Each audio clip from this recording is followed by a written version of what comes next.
हरे कृष्णा, राधे राधे। स्वागत है आप सभी का गोविंद भजो चैनल पर। आज के इस वीडियो में हम सुनने जा रहे हैं अन्नपूर्णा व्रत की कथा।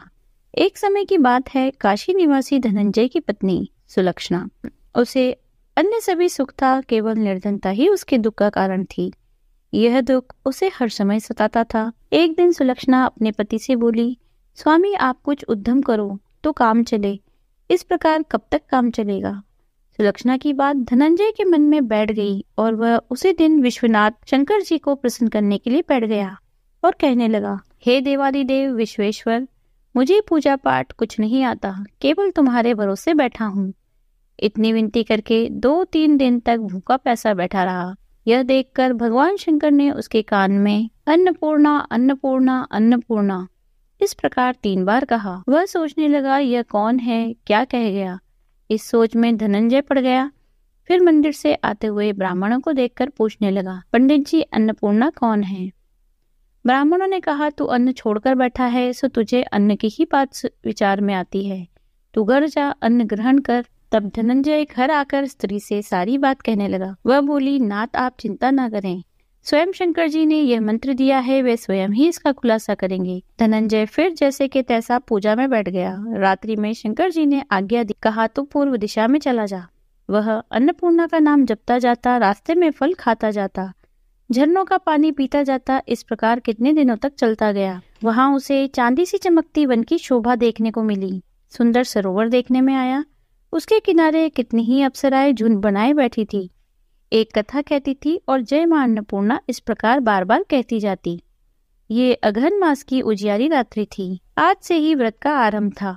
जिस शब्द की खोज करने वह आया था, उसे वह वहां सुनने मिला। धनंजय ने उनके पास जाकर पूछा, हे देवियों आप क्या करती हो।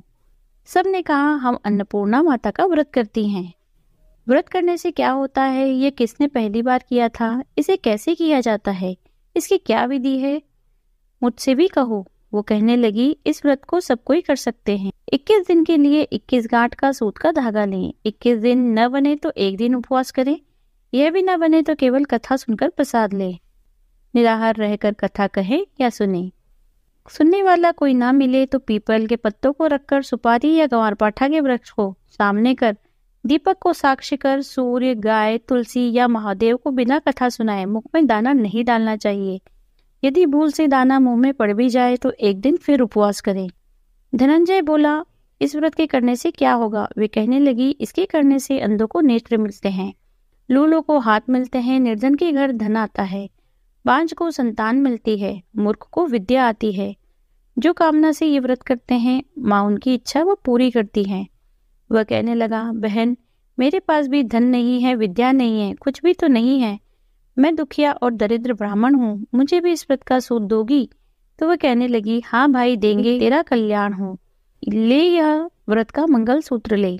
धनंजय ने व्रत किया। व्रत पूरा हुआ तो सरोवर में से 21 खंड की सुवर्ण सीढ़ी हीरा मोती जड़े हुए प्रकट हुई। धनंजय जय अन्नपूर्णा कहता जाता। इस प्रकार कितनी ही सीढ़ियां उतर गया और क्या देखता है, करोड़ों सूर्य के समान अन्नपूर्णा का मंदिर है। उसमें सामने स्वर्ण सिंहासन पर माता अन्नपूर्णा विराजमान है। सामने भिक्षा हेतु भगवान शंकर खड़े हैं। दिव्यांगनाएं चंवर डुलाती हैं, कितने ही हथियार बांधे पहरा देती हैं। धनंजय दौड़कर जगदम्बा के चरणों में गिर गया। देवी उसके मन का कलेश जान गई। धनंजय कहने लगा, माता आप तो अंतर्यामी हो, आपको अपनी दशा क्या बताऊं। माता बोली, तूने मेरा व्रत किया है, जा संसार तेरा सत्कार करेगा। माता ने धनंजय के जिह्वा पर बीज मंत्र लिख दिया। अब तो उसके रोम रोम में विद्या प्रकट हो गई। इतने में क्या देखता है, काशी विश्वनाथ के मंदिर में खड़ा है। माँ का वरदान ले धनंजय घर आया। सुलक्षणा से सब बात कही।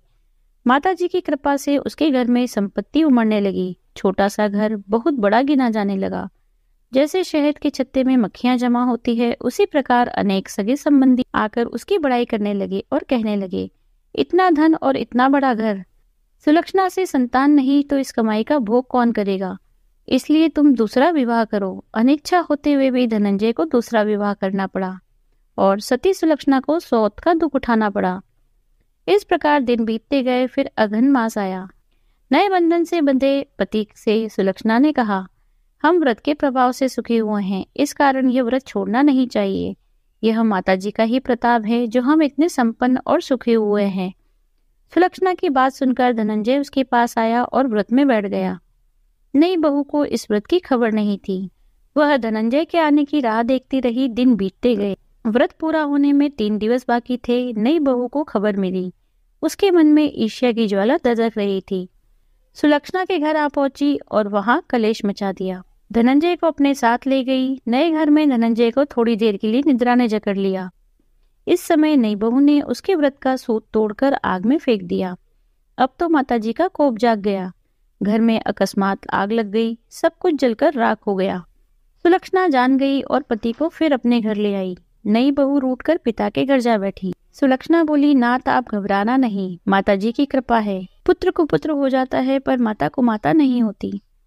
अब आप श्रद्धा और भक्ति से आराधना शुरू करो, वे जरूर हमारा कल्याण करेगी। धनंजय फिर माता की आराधना करने लगा। फिर वही सरोवर सीढ़ी प्रकट हुई। उसमें माँ अन्नपूर्णा कहकर उतर गया। जाकर माँ जी के चरणों में रुदन करने लगा। माता प्रसन्न हुई और बोली, यह मेरी मूर्ति ले जा, इसकी पूजा करना तो फिर से सुखी हो जाएगा। तुझे मेरा आशीर्वाद है। तेरी स्त्री सुलक्षणा ने श्रद्धा से मेरा व्रत किया है, उसे मैंने पुत्र दिया। धनंजय ने आंखें खोली तो खुद को काशी विश्वनाथ के मंदिर में खड़ा पाया। वहां से उसी प्रकार घर को गया। इधर सुलक्षणा के दिन चढ़े और महीने पूरे होते ही पुत्र का जन्म हुआ। गांव में आश्चर्य की लहर दौड़ गई। मान्यता आने लगी इस प्रकार। उसी गांव के निसंतान सेठ के पुत्र होने पर उसने माता अन्नपूर्णा का मंदिर बनवा दिया। उसमें माताजी धूमधाम से पधारी, यज्ञ किया और धनंजय को मंदिर के आचार्य का पद दे दिया।